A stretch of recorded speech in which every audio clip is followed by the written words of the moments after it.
Hi friends, எல்லாரும் எப்படி இருக்கீங்க? உங்களை பார்த்தது எனக்கு ரொம்ப சந்தோஷம். நிறைய புது ஃப்ரெண்ட்ஸ் வந்திருக்கீங்க. எல்லாருக்குமே ரொம்ப ரொம்ப நன்றி. புதுசாக நம்ம சேனலை பார்க்குறீங்கன்னா சப்ஸ்கிரைப் பண்ணி வச்சுக்கோங்க. கூடவே இருக்கிற பெல் ஐக்கனே ப்ரெஸ் பண்ணி வச்சுக்கோங்க. Thank you friends. இன்னைக்கு நம்ம கிச்சனில் என்ன பார்க்க போகிறோம்னா, இன்னைக்கு நம்ம கிச்சனில் முகலாய் சிக்கன் எப்படி செய்கிறது அப்படின்னு தான் பார்க்க போகிறோம். இது ஹோட்டலில் தான் கிடைக்கும். ரொம்ப டேஸ்ட்டாக இருக்கும் இது. ஆனால் ஈஸியாக செஞ்சிடலாம்.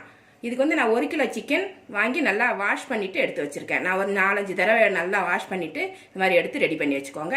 சின்ன சின்ன பீஸாக எடுத்துக்கோங்க, இல்லைனாக்கா மீடியம் சைஸ் பீஸாக எடுத்துக்கோங்க. அப்போ தான் அதில் காரம்லாம் ஏறுறதுக்கு சரியாக இருக்கும். ரொம்ப பெரிய பீஸாக போட்டிங்கன்னா இந்த மசாலாலாம் உள்ளே போகிறது கொஞ்சம் கஷ்டமாக இருக்கும். நான் வந்து இந்த மாதிரி சின்ன சின்ன பீஸாக கட் பண்ணி எடுத்து வச்சுருக்கேன். இந்த சைஸ் பீஸு கட் பண்ணி நல்லா வாஷ் பண்ணி எடுத்து வச்சுருக்கேன். முகலாய் சிக்கன் பண்ணுறதுக்கு மசாலாலாம் வறுத்து தான் அரைக்கணும். அதுக்கு மசாலா என்னென்ன தேவைன்றதை இப்போ பார்த்துடலாம். ஒரு பெரிய வெங்காயம் நீள நீளமாக கட் பண்ணி வச்சுருக்கேன். ஒரு 2 இன்ச் அளவுக்கு இஞ்சி வந்து தோல் சீவிட்டு பொடியாக கட் பண்ணி வச்சுருக்கேன். ஒரு பூண்டு, முழு பூண்டையும் உரித்து ரெடி பண்ணி வச்சுருக்கேன். இது வந்து காஞ்ச மிளகா, ஒரு 6 காஞ்ச மிளகாய் எடுத்திருக்கேன். ஒரு 3 பச்சை மிளகாய் எடுத்திருக்கேன். 2 ஸ்பூன் கொத்தமல்லி, 1 ஸ்பூன் மிளகு, 1 ஸ்பூன் சீரகம், 1 ஸ்பூன் சோம்பு, பட்டை ஒரு 2 துண்டு எடுத்து வச்சுருக்கேன். கிராம்பு ஒரு 5 கிராம்பு இருக்கும் எடுத்து வச்சுருக்கேன். ஒரு மராட்டி மொக்கு எடுத்து வச்சுருக்கேன். இது எல்லாமே இப்போ நம்ம நெய்யில் வறுத்து அரைக்க போகிறோம். அதுதான் இந்த சிக்கனுக்குள்ள மசாலா. காரத்துக்கு ஏற்ற மாதிரி இந்த காஞ்ச மிளகா, பச்சை மிளகாலாம் போட்டுக்கோங்க. இது காரம் அதிகமாக இருக்குது, அதனால நான் கம்மியாக போட்டிருக்கேன். உங்களுக்கு வந்து எவ்வளோ காரம் வேணுமோ அதுக்கு தகுந்த மாதிரி இந்த மிளகாயை மட்டும் அட்ஜஸ்ட் பண்ணி போட்டுக்கோங்க.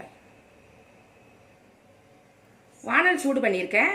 அதில் ஒரு 2 ஸ்பூன் நெய் போட்டுக்கலாம்.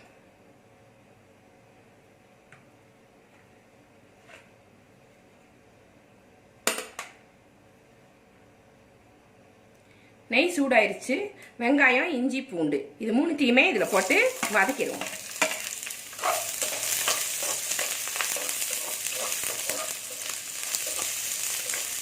முகலாய் சிக்கன் வந்து நெய்யில் பண்ணும்போது தான் அந்த ஒரிஜினல் டேஸ்ட் வரும்.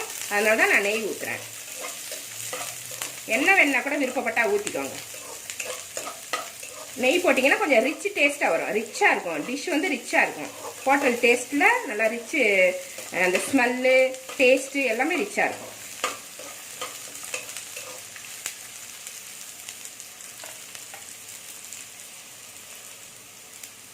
வெங்காயம், இஞ்சி, பூண்டுலாம் வதங்கிடுச்சு. இந்த மசாலா எல்லாத்தையுமே ஒன்றாவே இதில் போட்டுருவோம். கொஞ்ச நேரம் பொரியணும். மிளகு சீரகம்லாம் பொரிஞ்சு வரணும்.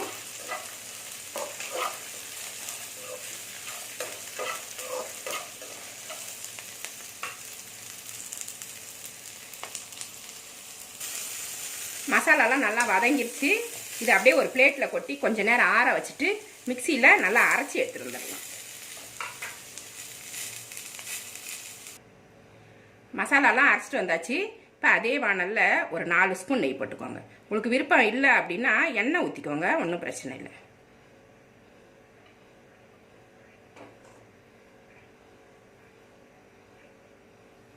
நெய் சூடாயிருச்சு. 2 பெரிய வெங்காயம் நீள நீளமாக கட் பண்ணி வச்சுருக்கேன். கொஞ்சம் நிறைய போட்டிங்கன்னா தான் இந்த டிஷ் வந்து நல்லாயிருக்கும். இது கொஞ்சம் பெரிய வெங்காயம், அதனால் நிறைய தெரியுது பாருங்கள், நிறைய இருக்கு. சின்ன சின்ன பெரிய வெங்காயமாக இருந்துச்சுன்னா 3ஆ கூட போட்டுக்கோங்க. ஏன்னா 1 கிலோ சிக்கன் செய்ய போகிறோம். அதுக்கு தகுந்த மாதிரி போட்டால் தான் நல்லாயிருக்கும். இது இந்த நெய்லியே வதங்கணும்.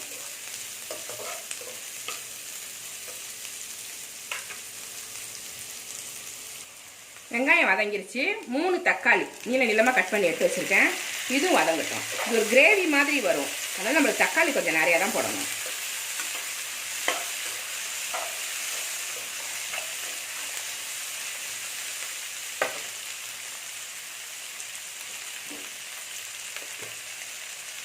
கொஞ்சமாக உப்பு போட்டு வதக்கிக்கலாம்.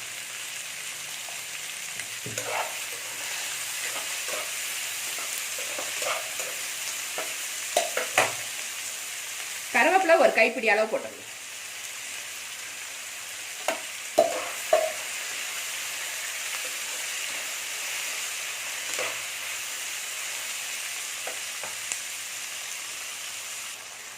தக்காளி பாதி வதங்கிருச்சு. அந்த சமயத்தில் இந்த அரைச்சி வச்சிருந்த மசாலாவெல்லாம் இதில் போட்டுடலாம். சிக்கனோட சேர்த்து தக்காளி எல்லாம் வெந்து போயிடும். அதனால் அது ஃபுல்லாக வேகணுன்ற அவசியம் கிடையாது. நெய் விருப்பம் இல்லாதவங்க நெய்யும் கொஞ்சம் எண்ணெயும் சேர்த்தே ஊற்றிக்கோங்க. ஏன்னா எண்ணெய் நெய் கொஞ்சம் சிக்கனுக்கெலாம் கொஞ்சம் தாராளமாக ஊற்றினா தான் நல்லா டேஸ்ட்டு கொடுக்கும். எண்ணெயாக இருந்தாலும் நெய்யாக இருந்தாலும் கம்மியாக ஊற்றுனீங்கன்னா டேஸ்ட்டு சரியாக வராது. இந்த மசாலா கொஞ்சம் நேரம் வதங்கட்டும்.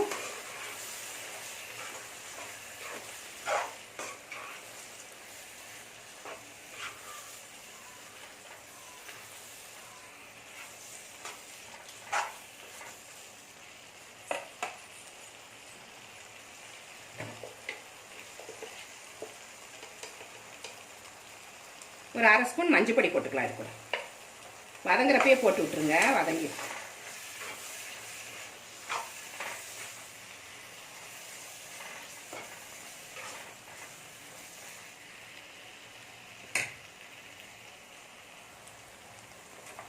மசாலா நல்லா வதங்கிட்டு இருக்கு. இந்த சமயத்தில் ஒரு கரண்டி அளவுக்கு தயிர் இது சேர்த்துரும்.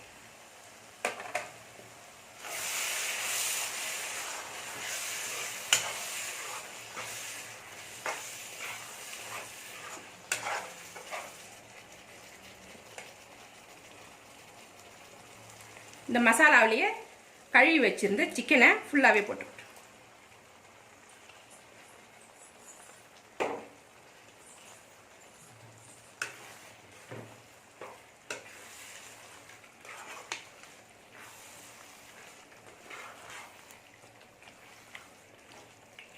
இப்போ சிக்கனுக்கு தேவையான உப்பு போட்டுருவோம்.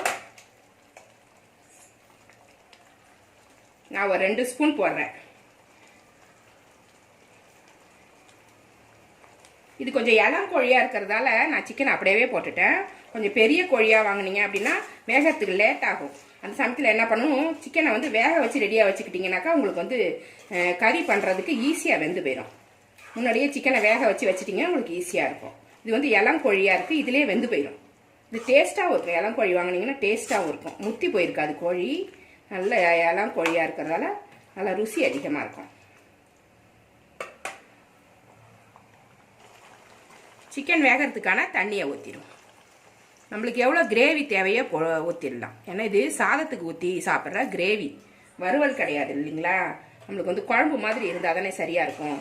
சிக்கன் வெந்து குழம்பு ரெடியானால் நம்மளுக்கு எவ்வளோ கிரேவி தேவையோ அவ்வளோ தண்ணி, அதை விட ஒரு 1/2 டம்ளர் தண்ணி அதிகமாக ஊற்றுனீங்கன்னா இந்த பச்சை வாசனைலாம் போய் குழம்பு ரெடி ஆகிறப்ப நம்மளுக்கு தேவையான கிரேவி கிடச்சிரும்.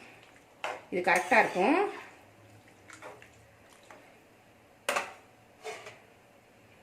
மூடிடுவோம். நடுவில் கிளறி விட்டுக்கணும்.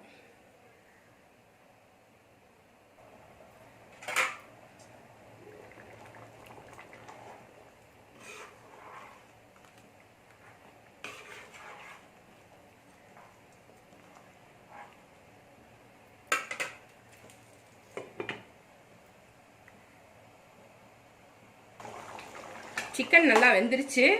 தேங்காய் 1/2 மூடி அரைச்சி வச்சுருக்கேன். இது வந்து போட்டுக்கோங்க.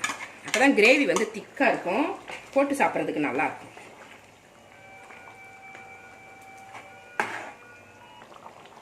நல்லா கலந்து விட்டுட்டு உப்பு காரம் எல்லாமே செக் பண்ணிக்கோங்க. உப்பு பத்தலைன்னா போட்டுக்கோங்க. காரம் பத்தலைன்னா மிளகுத்தூள் போட்டுக்கோங்க. மிளகாத்தூள் போட்டாலும் போட்டுக்கோங்க. ஆனால் மிளகுத்தூள் போட்டிங்கன்னா நல்லா டேஸ்ட்டாக இருக்கும். இது இன்னும் கொஞ்சம் நேரம் வேகணும். தேங்காய் போட்டு கொஞ்சம் நேரம் கொதிக்க வச்சிட்டிங்கன்னா இந்த மாதிரி கிரேவி வந்து கெட்டியாக போயிடும். நம்ம ஊற்றி சாப்பிட்றதுக்கு எவ்வளோ திக்னஸ் வேணுமோ அந்த திக்னஸ் வந்துருச்சு பாருங்க. இந்த மாதிரி ஒரு திக்கு கிரேவி ஆனதுக்கப்புறம் புதினா கட் பண்ணி வச்சுருக்கேன். இதை ஃபுல்லாக தூவி விட்டுடலாம். ஒரு லிட்டை போட்டு மூடிட்டு ஒரு 5 நிமிஷம் இது சிம்மில் இருக்கணும். அப்போ தான் இந்த மசாலாலாம் போயிட்டு அந்த சிக்கனில் நல்லா பிடிக்கும். நல்லா டேஸ்ட்டு சூப்பராக இருக்கும். கொஞ்சம் நேரம் 5 நிமிஷம் இது சிம்மில் இருக்கட்டும். அப்போ தான் நம்ம ஊற்றின எண்ணெய் நெய் எல்லாமே மேலே வரும். அப்போ டேஸ்ட் வந்து நல்லாயிருக்கும். 5 நிமிஷம் ஆயிடுச்சு. ஸ்டவ் ஆஃப் பண்ணிவிட்டு நம்ம திறந்து பார்த்துருவோம். நல்லா சிக்கன்லாம் வந்து சூப்பராக வந்துருச்சு பாருங்கள். இது மாதிரி இருக்கணும். இது வந்து சாதத்துக்கும் நல்லாயிருக்கும். சப்பாத்தி, புரோட்டா, நான் எல்லாத்துக்குமே நல்லாயிருக்கும். இதை எடுத்து காமிக்கிறேன்.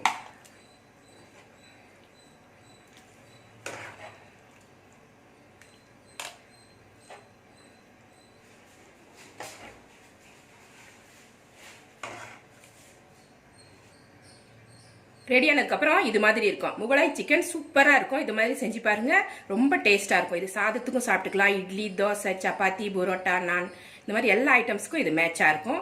இந்த ரெசிபி உங்களுக்கு பிடிச்சிருந்தா நம்ம சேனலை சப்ஸ்கிரைப் பண்ணி வச்சுக்கோங்க. கூடவே இருக்கிற பெல் ஐக்கானையும் ப்ரெஸ் பண்ணி வச்சுக்கோங்க. லைக் பண்ணுங்க, ஷேர் பண்ணுங்க, கமெண்ட் பண்ணுங்க. இவ்வளோ நேரம் என்னோட வீடியோவை பார்த்தா எல்லாருக்குமே நன்றி. Thank you friends.